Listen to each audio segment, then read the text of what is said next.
Hello, I'm author and publisher Mark David Welsh and welcome to Cult Cinema Book Review. Today we're discussing Memoirs of a Professional Cad by the actor George Sanders.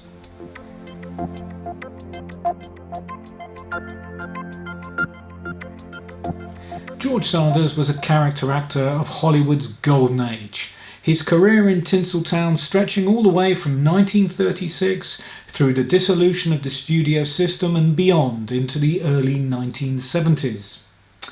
Now his cult credits are somewhat limited, the most notable being his performance as Lord Henry Wotton in 1945's classic The Picture of Dorian Gray, which is still the definitive version of the Oscar Wilde story.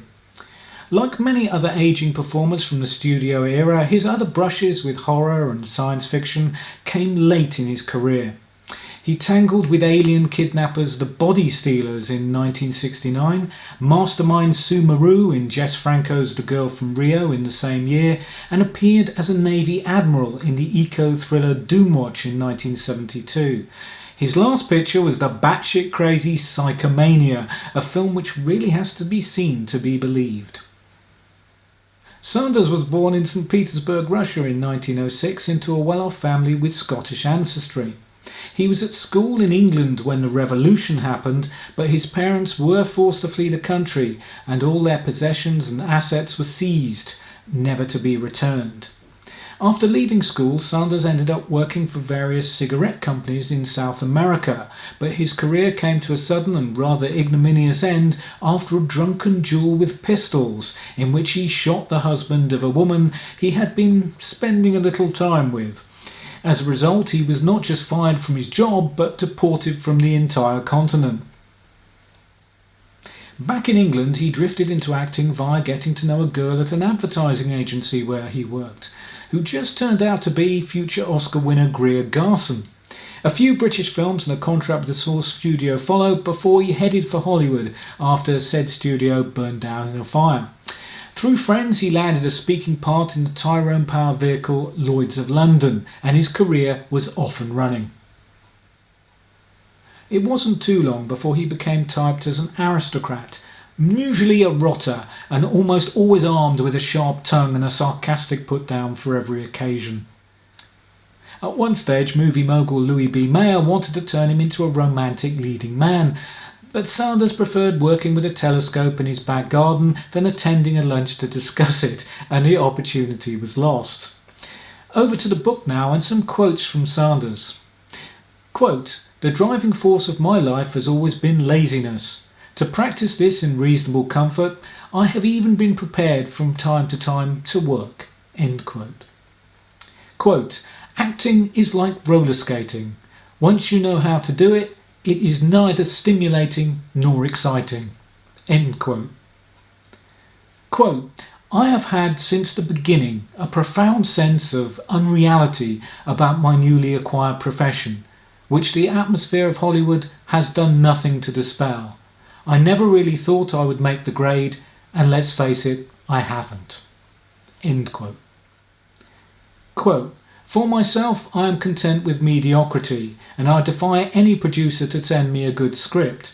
Since I confine my activities to the movies, the fructification of such an eventuality is extremely unlikely." End quote. And Sanders' own words give you a good flavour of this memoir. He disparages the entire acting profession and more particularly his role within it. He purports to remember nothing about most of the pictures he made and is as sarcastically dismissive about the industry as you would imagine if you are familiar with his on-screen persona. Of course, Sanders won an Oscar for his performance in All About Eve in 1950 and states that, although he was flattered by this, it did nothing for him, and records his opinion on the ceremony as follows. Quote, "The correct procedure for winners is to disclaim all credit for their victory and to look stunned and transported with ecstatic disbelief and surprise. This is the moment when one draws to the limit on one's reservoir of histrionic skill. The resulting performance is usually even better than that for which one has won the award." End quote. On actors in general, he says, Quote, "I know that it is customary in an actor's autobiography to recall one's triumphs and failures with a becoming mixture of modesty and egotism. One asserts that one really gave one's best performances in the films that the public failed to appreciate, and one insists, not too strenuously of course, that the performances for which one is most celebrated was done after a night out with the boys and in a condition of semi-consciousness. Having found such confessions excruciatingly dull when made by other actors, I do not propose to bore you, or, what is more to the point, myself, by falling into the same error." End quote. Now, if this review is seemingly just becoming an endless series of quotes from the book, then that really is the most appropriate way to summarise it. There's little here about Sanders' own personal life, and not much about his filmmaking experiences. What we get instead is a lot of his opinions on life in general and a variety of other subjects. And that's actually fine, because his comments are consistently very funny and sometimes quite insightful. On the rise of technology. Quote, "The system we have chosen can lead only to a further enslavement to a mountainous assortment of devices, the workings of which we do not understand and must depend upon others to keep in good repair." End quote. He wasn't wrong there, was he? This is a highly amusing and seriously entertaining read, but there's not an awful lot of depth to it. I came away with a distinct impression that Sanders would be terrific company on a night out, but you wouldn't leave with much of an insight into the man himself. It also seems frustratingly brief, even though it runs close to 200 pages. I was just left wanting so much more. So is there anything here for fans of cult cinema? Well, no, not really.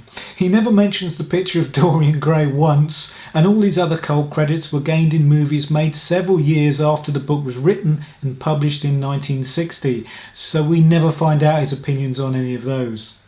So it is a recommended read, but you need to know what you're getting into to avoid disappointment. So that's it for this week's video. Please remember to like, share and subscribe if you enjoyed it. And please join me next week for another edition of Cult Cinema Review. And in the meantime, please stay safe, stay well, and don't be a stranger.